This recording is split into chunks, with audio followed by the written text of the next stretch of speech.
Hey good people, welcome back to another video. So today we are going to do the viral Fulani braids with a twist because we're doing them over locks. So the first thing I want to do is section my hair, and I'm going to section it into 3 different parts, one for the left, one for the right, and then I'll just put the back in a ponytail.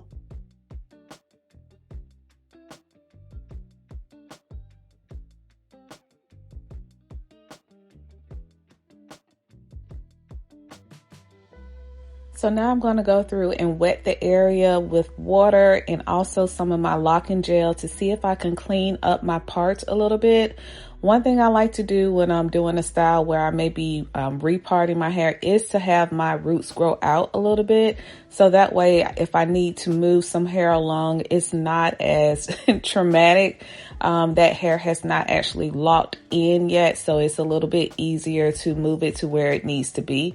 So we're going to go ahead and do that, and then we'll focus on sectioning our hair for the little bitty parts.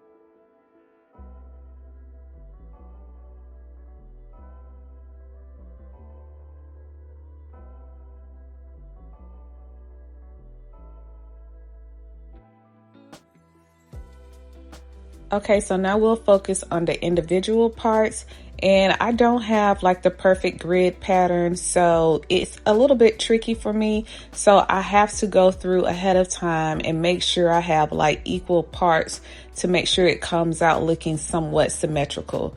And what I'll do is kind of get the parts the way I want, how many locks I need for a certain section, and then I will just twist that, gather that, and clip it and kind of put it away. That way, when I go through and do my flat twist, I don't have anything getting in the way. I know exactly where I'm supposed to be going. Now, you will see later in the video that the back of my head, or when I flat twist towards the back, sometimes I will grab a lock out of that ponytail to make sure there's enough flat twist to kind of go back towards my head, if that makes sense.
Okay, so now we can start working on each section. So first thing I'm going to do is mist my hair and then kind of separate each lock, because I do want my locks to be neat for this part of my hair. You don't have to do this style on freshly retwisted locks. I feel like if you have a lot of roots, then it'll look more like flat twist on loose hair, but I am going to neaten up each area. I'm going in with my locking gel first, and I am going to retwist, and then I'll move on to the next one. Sometimes I'll use the clip, sometimes I won't. But once I retwist each lock, then I'll go back in and start flat twisting.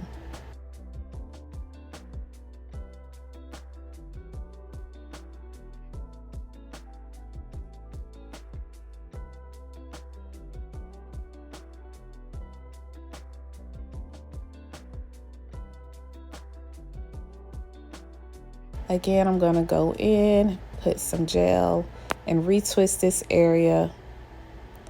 And this will be the last lock for this first row. Now I'm going to go ahead and take each lock.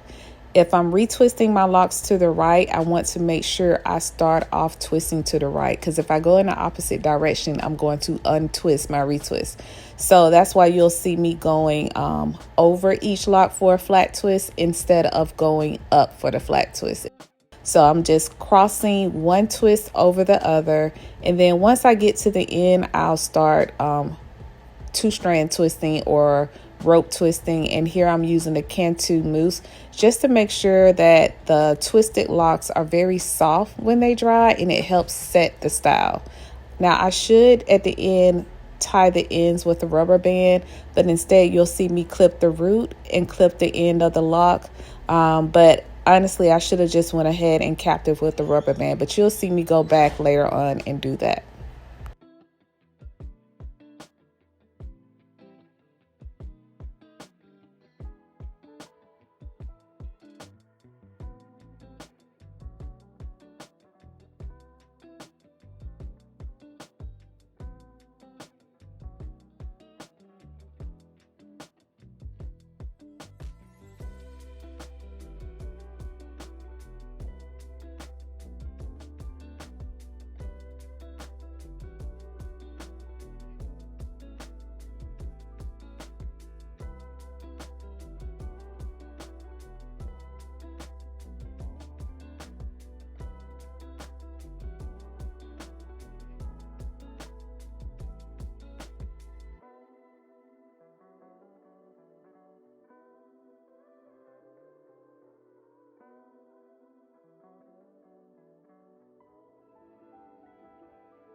Okay, we're gonna do the same thing on the opposite side.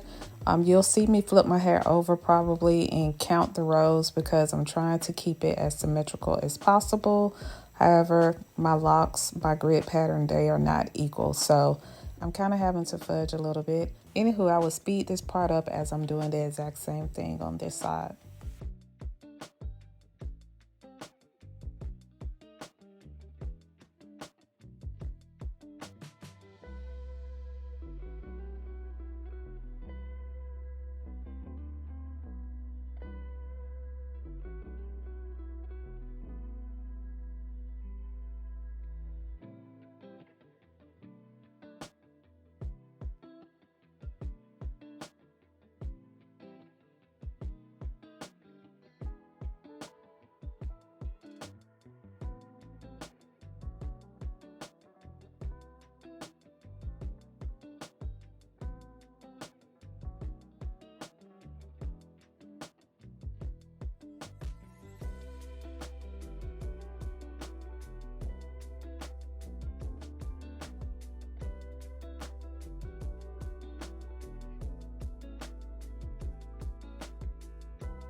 Okay, we are done with the front part, and honestly I was thinking how cute would this be if I just did 2 strand twists in the back, but we are going to stay focused, continue on with what we set out to do.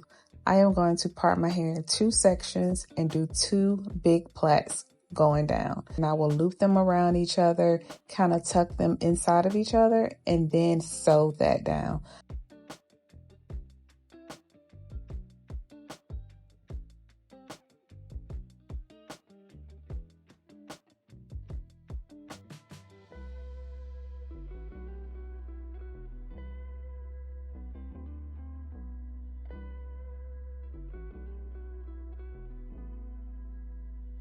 So now I've kind of created a circle with the 2 plaits, and I am going to take the thread, wrap it around it, and tie it in a knot.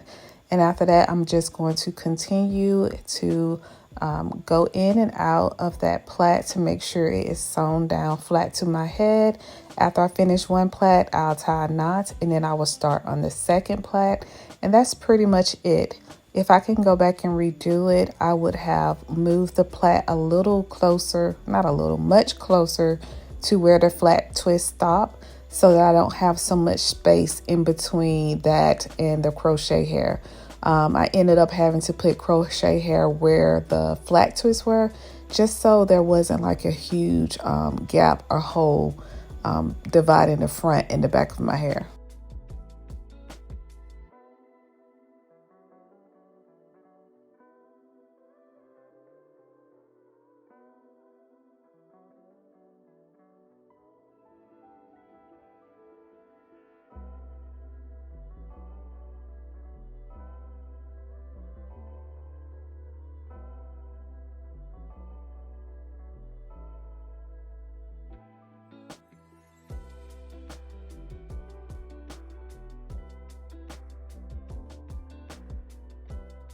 So this is the crochet hair I'm using. This is my second time using this crochet hair.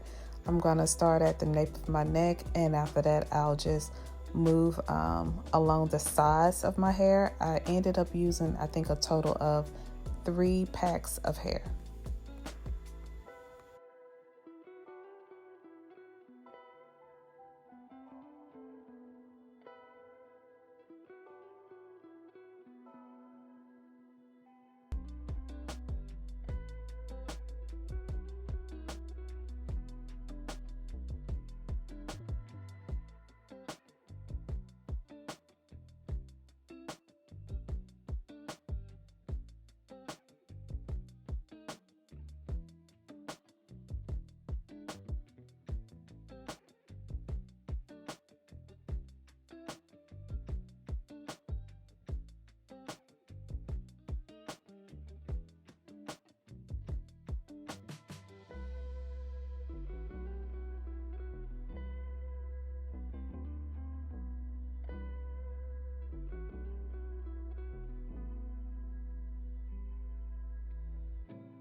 For moisturizing and kind of sprucing up my curls a little bit, and I think this is what I prefer. So I'm gonna go ahead and use some of this to zhuzh up the curl a little bit.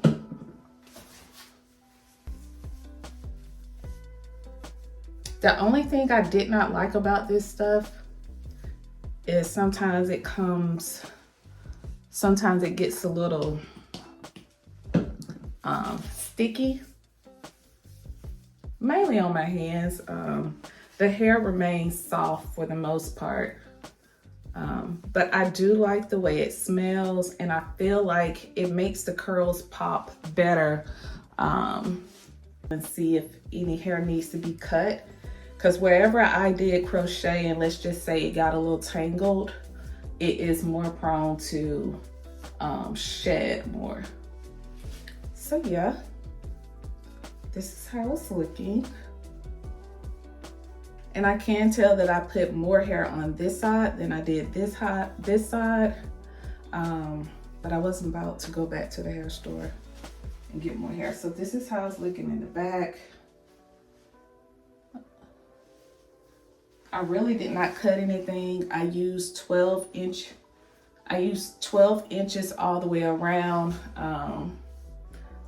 hoping that would keep me from having to cut. So yes. And you know we got to do some after shots, so.